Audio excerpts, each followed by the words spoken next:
Yeah, automatically it will not. We will have to increase if we want to increase. Okay. Okay.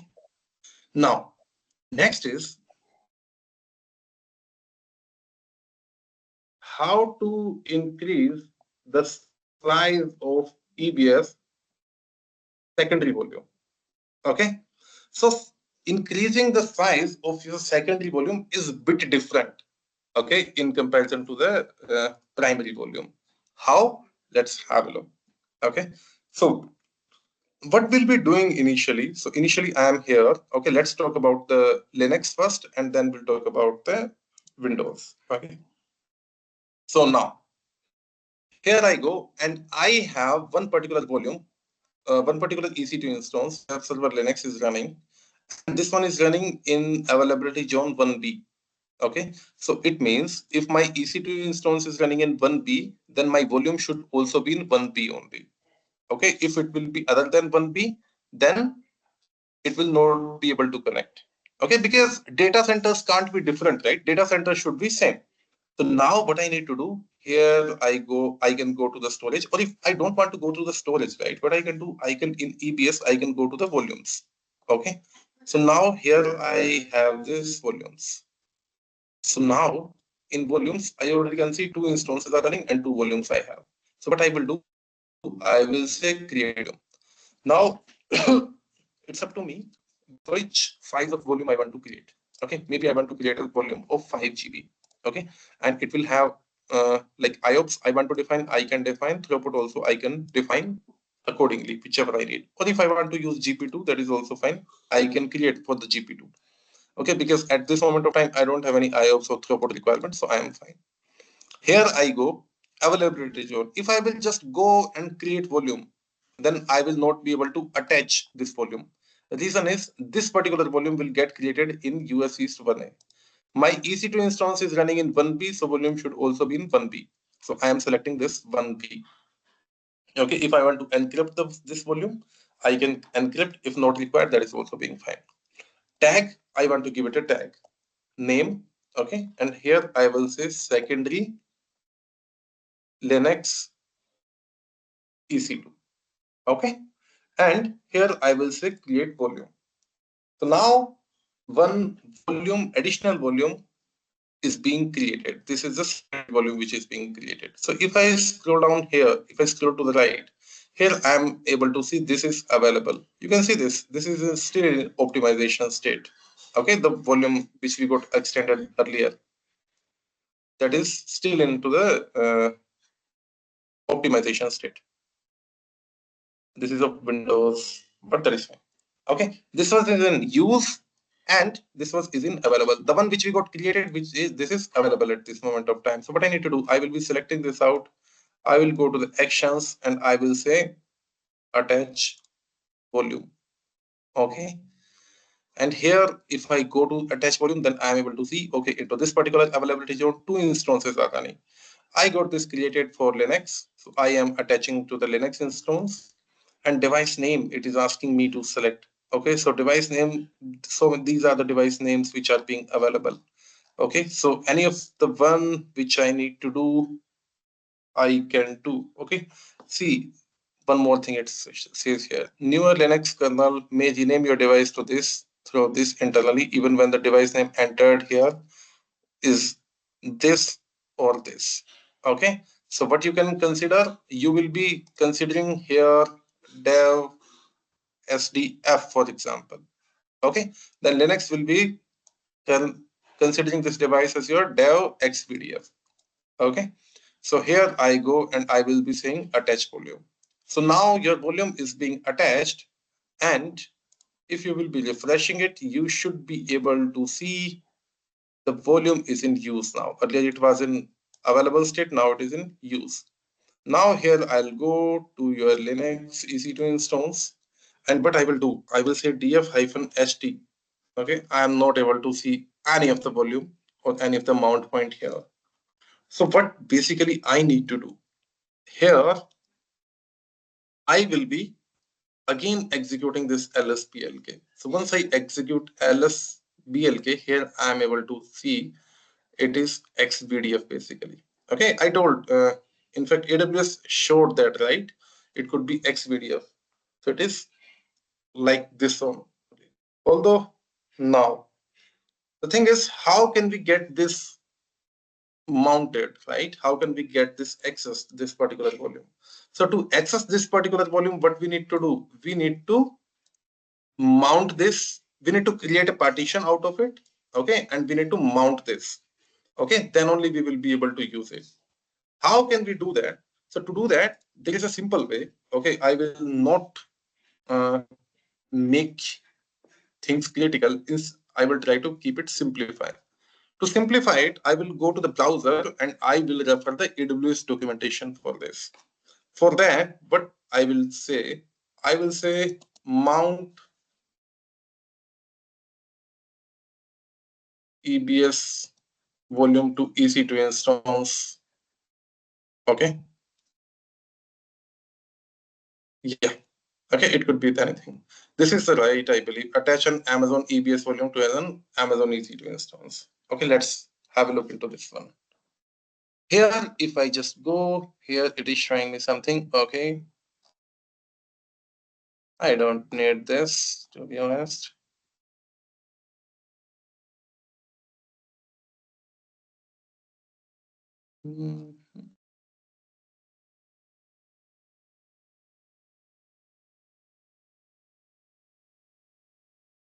Not this. Okay, let me have a look into the first one. Okay, Linux instance. Here we are. Yeah, it looks to be fine. Yeah, this is the right article. Okay, we have to make an Amazon EBS volume available for use. So here, LSBLK we already executed. We have the volume name and what we need to do basically. Okay, if we want to have the details about the specific device, this is what we can do. Okay, sudo file -s dev xvdf. Okay, oh, sorry, not here. This is the Windows one. Here I'll go and I will be executing this command. Okay, so now I'll be executing this command. It shows, okay, this is the data volume where we can store the data. It looks to be fine. Okay, and if I execute this particular volume, okay, that can also show me some sort of information, but I'm not needing so much of the things here.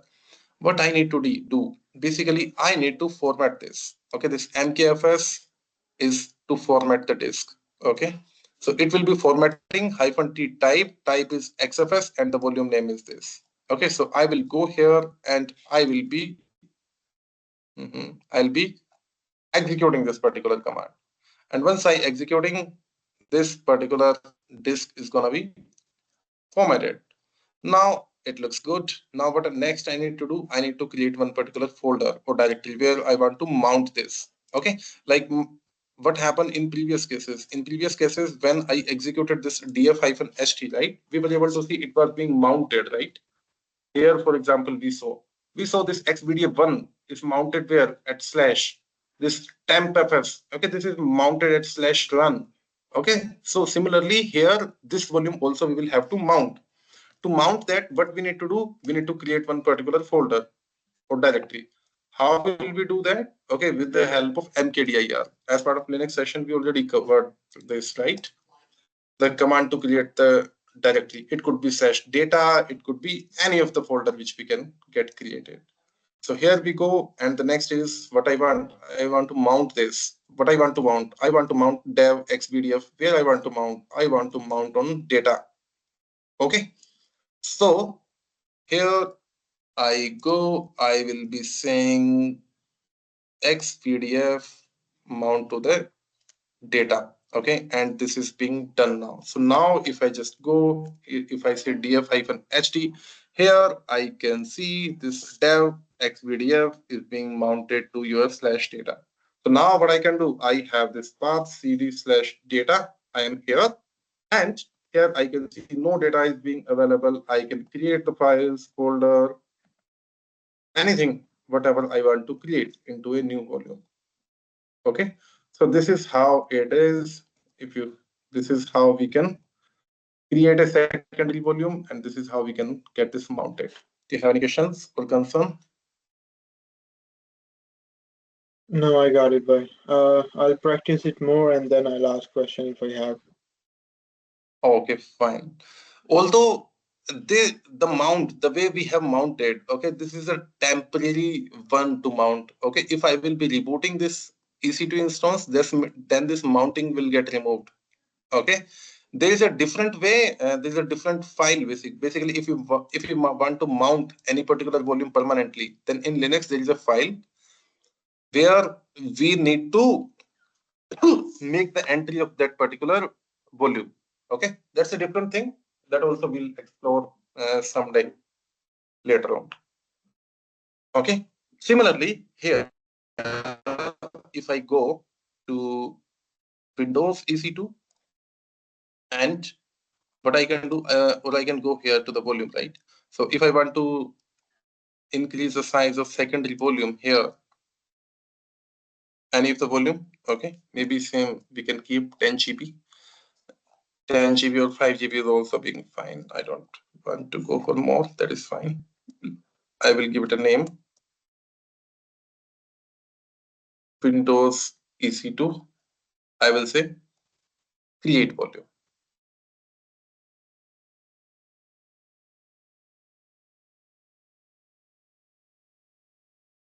Okay, well, one thing we haven't done yet, right?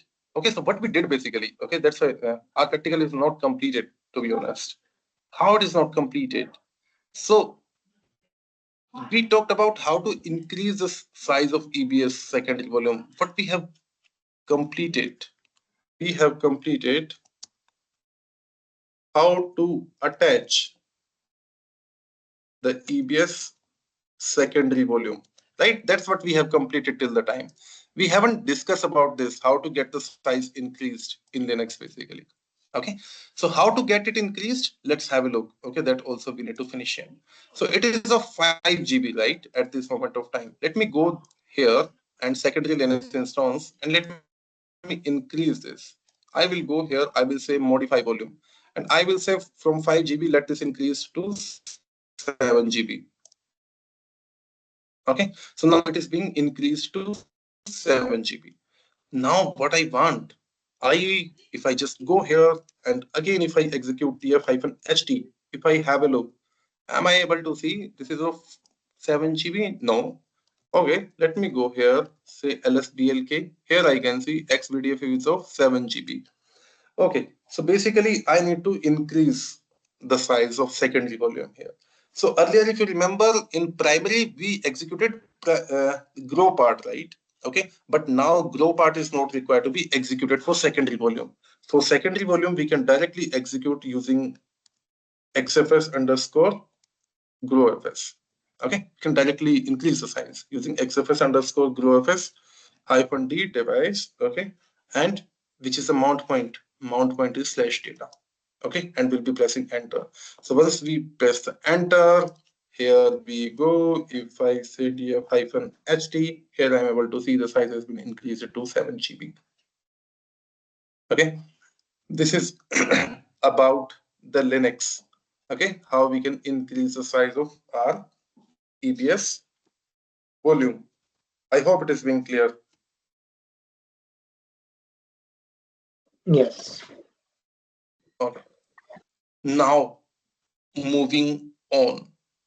Let me do one thing. Okay, this Linux is not required anymore. Let me go here. Let me terminate this.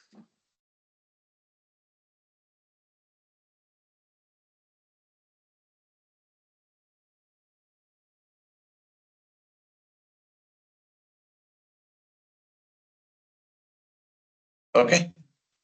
Now let's go here to Windows, and we already have secondary. Okay.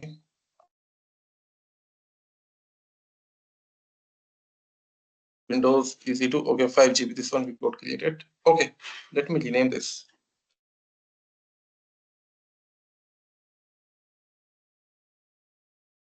Okay, here I go. Here, if I go here, still I should not be able to see anything CD. But if I go here, if I refresh, okay, I am able to see Am I not able to see anything? Okay. Yeah, I'm not able to see anything. Why I'm not able to see? The reason is I have not attached the volume to the EC2 instance. Okay, I need to attach this. How will I attach? I will just go to the actions. I will say attach volume. And now I will be, okay. Tell me why I am not able to attach. Why I am not able to identify the instance here.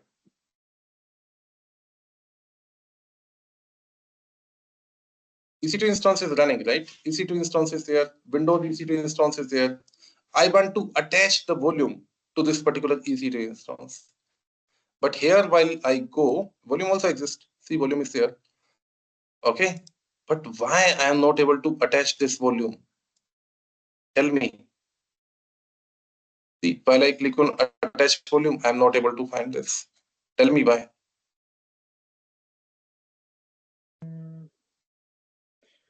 Can let me This one. can we see the regions? Did we select the right region? Yeah. A slight availability zone. Okay. See what happened here. We created the volume in Yeah. 1A. Okay. Yeah. Our EC2 instance is running in 1B. That's the problem here. Okay. We need to create this in 1B only. So I will be selecting this. I will be deleting this volume. I don't need this. I have not created this correctly. That's why I'm deleting. Okay, this Linux also, we got the instance terminated. I can terminate this particular one also, delete this particular one also because I don't need this. Okay, yeah, now we are good.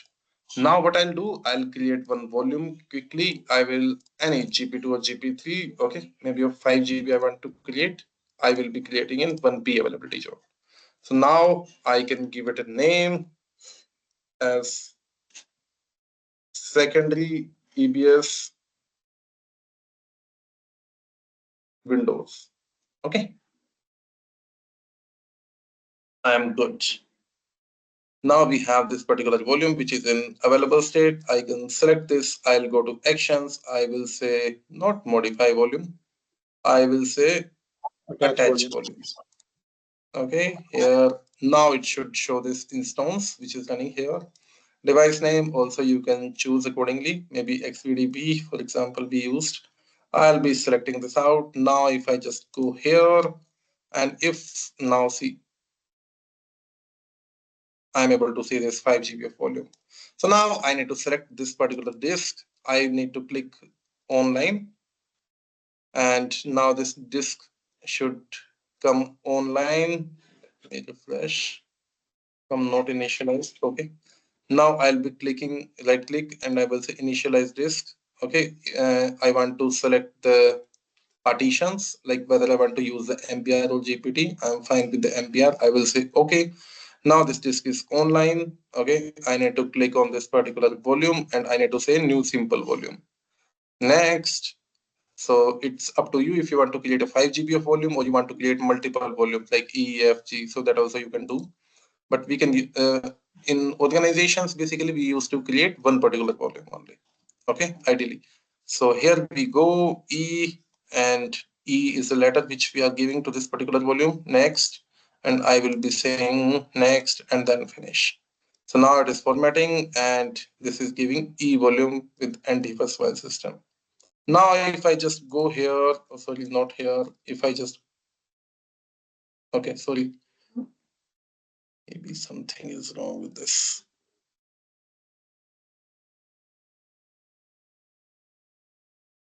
Okay. Here, if I just go, if I refresh this, okay, here I can see one more particular volume with the drive letter as E is being mounted and available for us to use and create the files. Okay. So this is how these are the basic tasks which we use to perform for any particular organization. Do you have any questions or any doubts? Anything related to this? No, I think I'm good right now. Okay.